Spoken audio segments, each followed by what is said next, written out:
Hello, everybody, and welcome back to Best Words. This week, we want to talk a little bit more about January 6th, the day that will live in infamy when a group of angry right wing tourists overran our capital. We all knew something was up in December when a number of high ranking Trump figures began leaving their posts, right? Bill Barr, a number of people began retiring and stepping down, and it didn't quite make sense. Why was he appointing a new Secretary of Defense? While he was a lame duck president? Why is he looking for a new acting attorney general? Something didn't smell right at the time. We're like, okay, listen, he's planning a coup, and some of us were accused of being overzealous, right, and being paranoid, but none of that behavior made sense. And now looking back, we know beyond a shadow of a doubt it was in fact a coup attempt.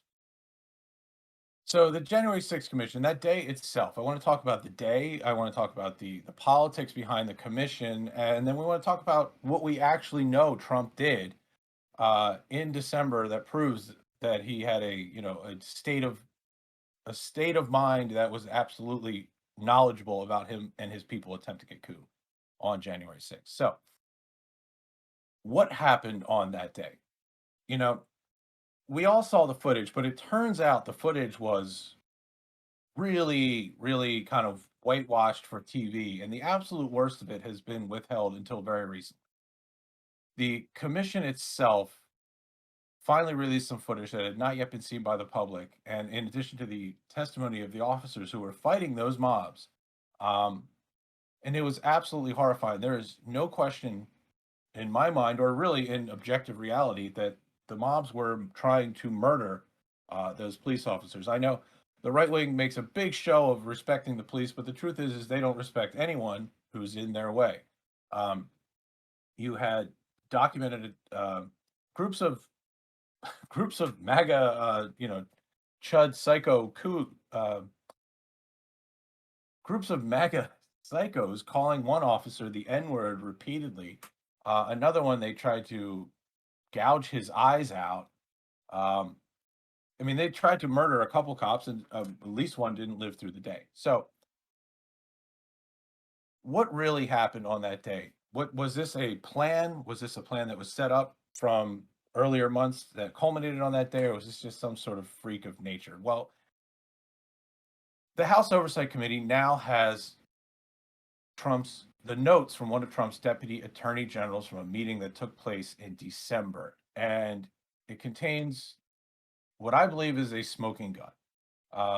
Lawyers are trained to take accurate notes, and according to this deputy attorney general, Trump asked the Department of Justice to overturn the election. They said we cannot overturn the election.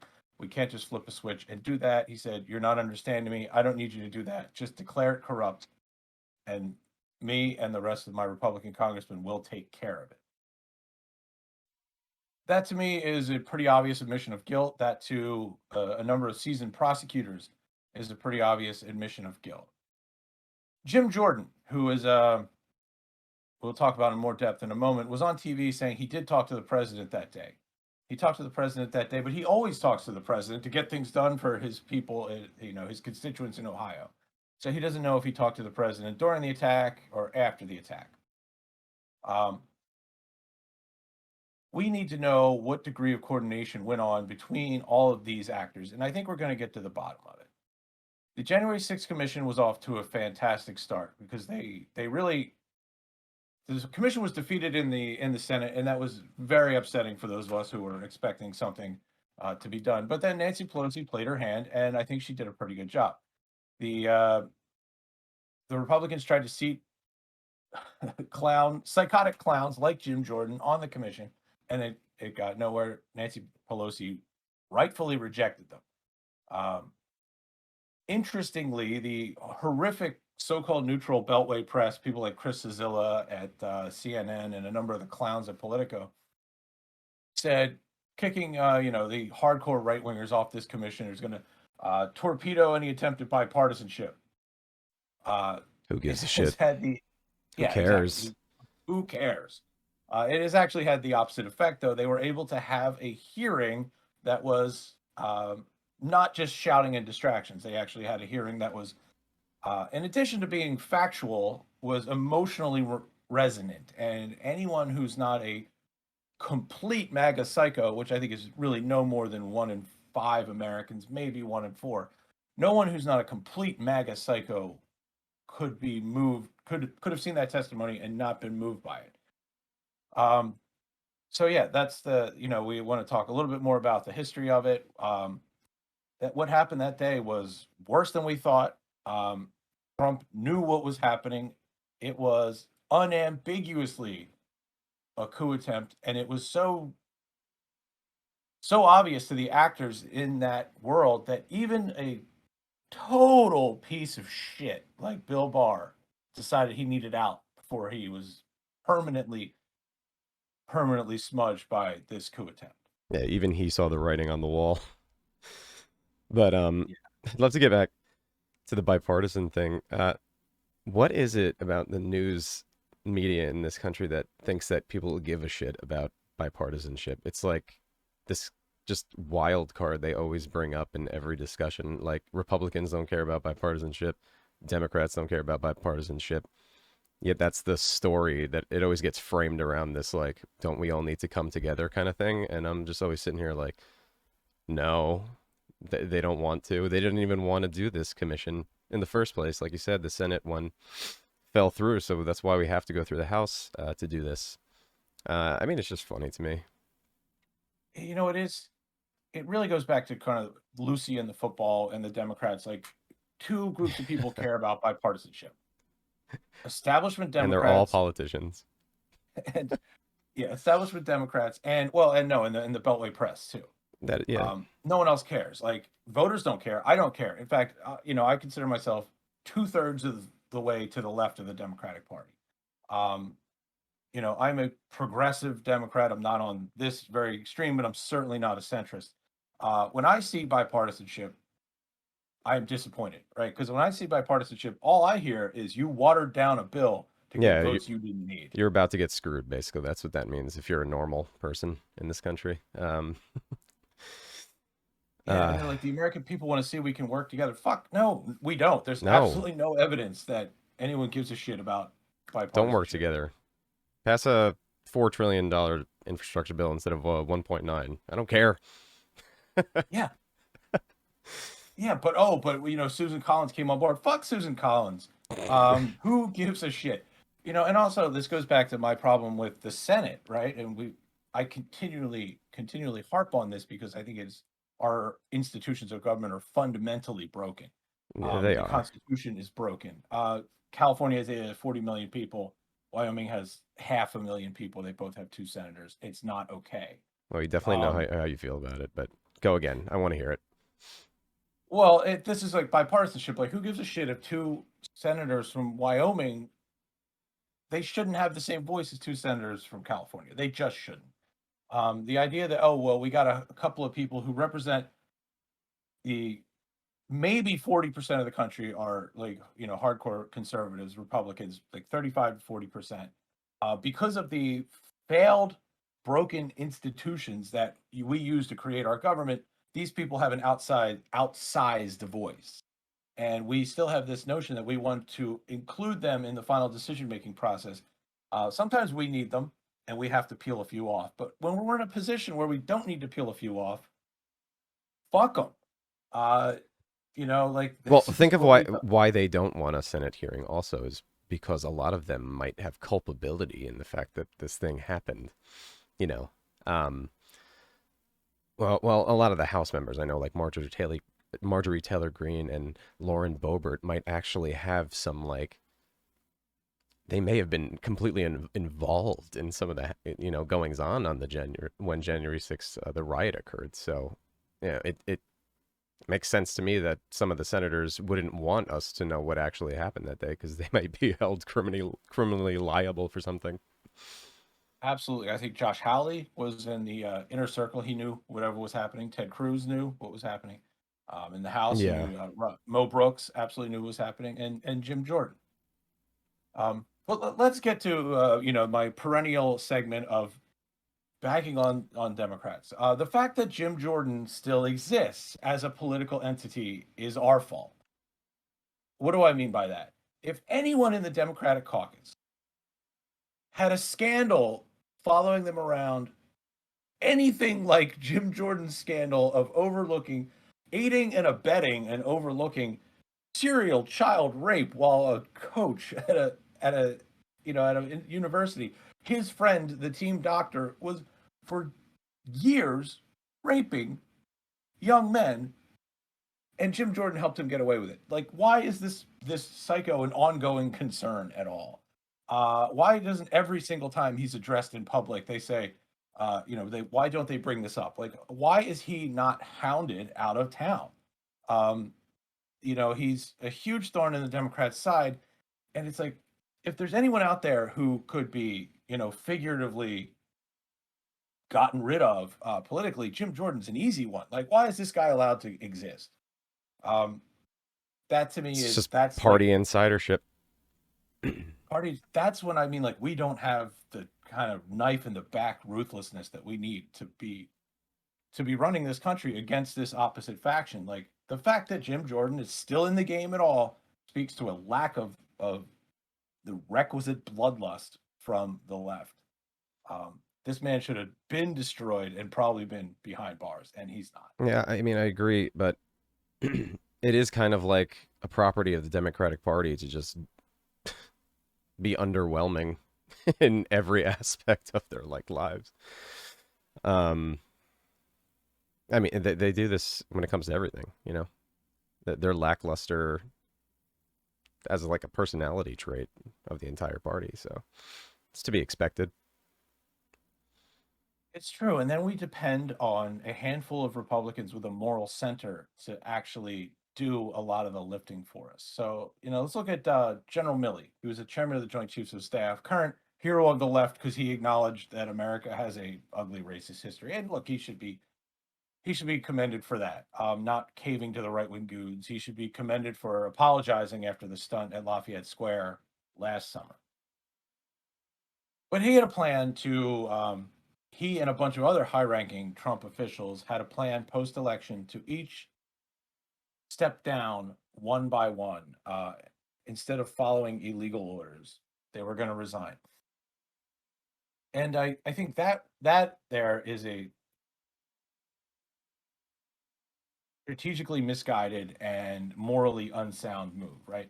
Like, if you're going to be in a position where you can halt what you believe is an ongoing fascist coup, the right move isn't to resign and give them an opening to fill. It's to sit there and refuse to follow orders. On the whole, I think General Milley is to be commended. Um, Historically speaking, I think he's one of the good guys. He did his best. He has a moral center. He is grounded in principles. But DC is a place where, like, a lot of super ambitious people become kind of cowardly in the face of very hard decisions.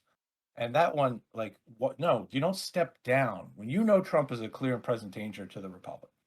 Um, you sit there and say no, and you make him fire you. Like, it's Yeah, yeah. December, it's January. Add friction to the process. Don't Yeah, you're making it like remove too easy yourself from the for him. process.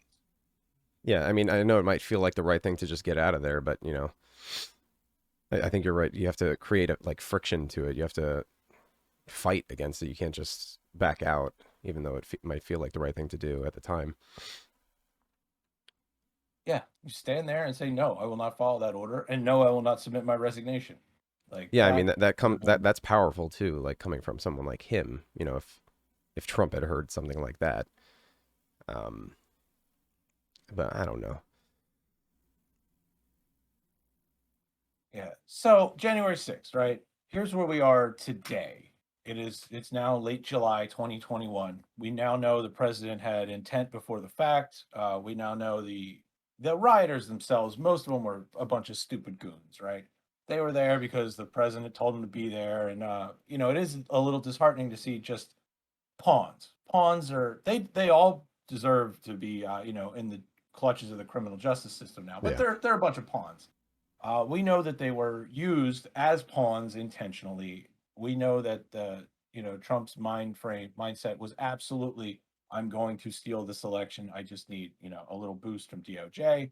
I'm going to use the angry crowds to seize power. everything we suspected in December and suspected on January 6th has proven to be accurate.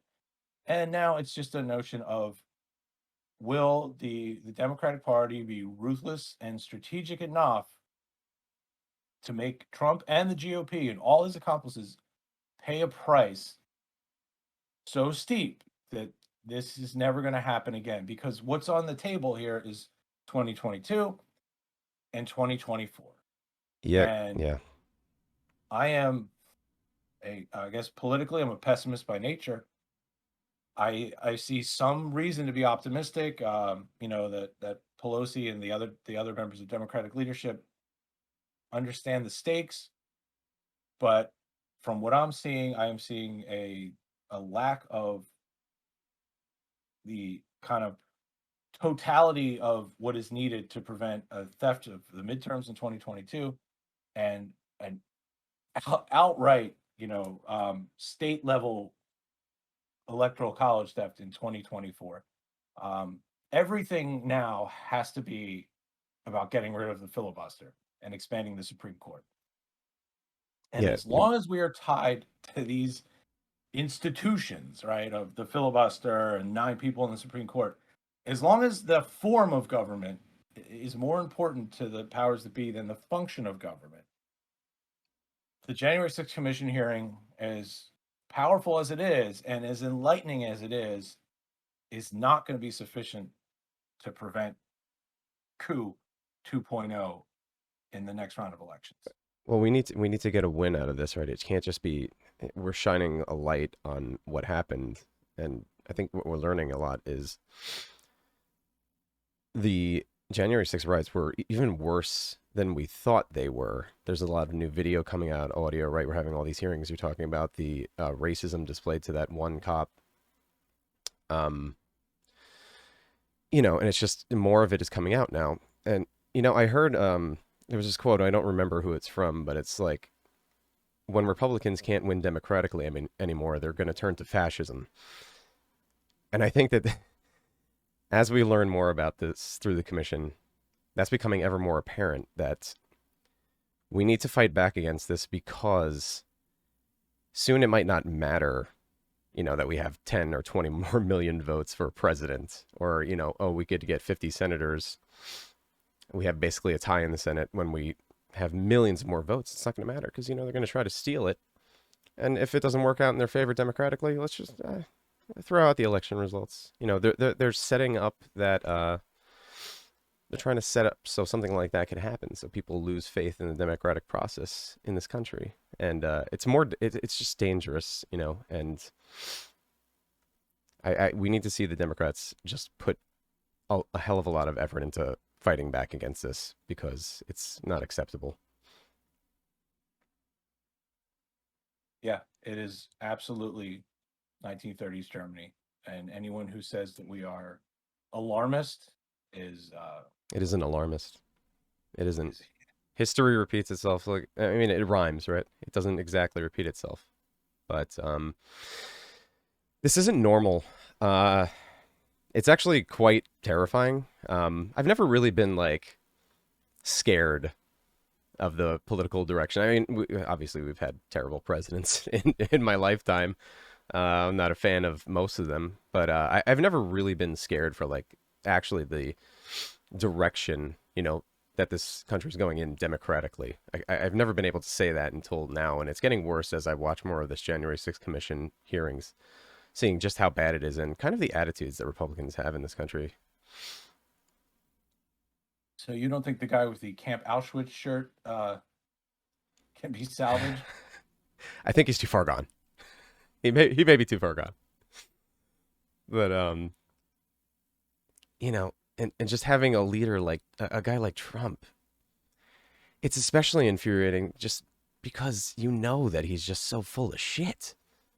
And it's how bad are people's lives getting that they're following this con man? I just don't get it. I'm not the biggest fan of Joe Biden and stuff, but it's like, come on, guys. Like, are we really going to fall for this reality TV star that shits in golden toilets in Trump Tower? Like, he's your man? He's your populist hero? What's going on already? Come on.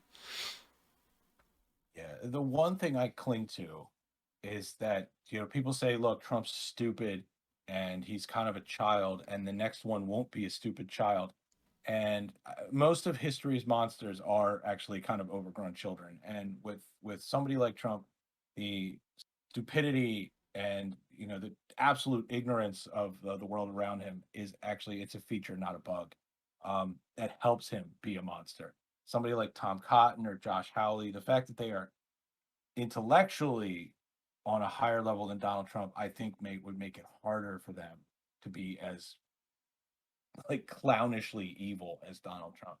Well, I think the fact that he's a brain dead child actually makes him much more dangerous, not less dangerous. So that's one kind of tiny piece of cold comfort. I just don't know anymore. No. Well, we're all going to die. Climate change and fascist takeover, Yeah, and now pretty soon we won't who even have knows to when worry we about this bury him. anyway. It's all gonna be meaningless in the end. Yeah. But So this has been an uplifting. yes, Uh, glad to bring the good news to everybody. yeah. Yeah. No, we're a ray of sunshine over here.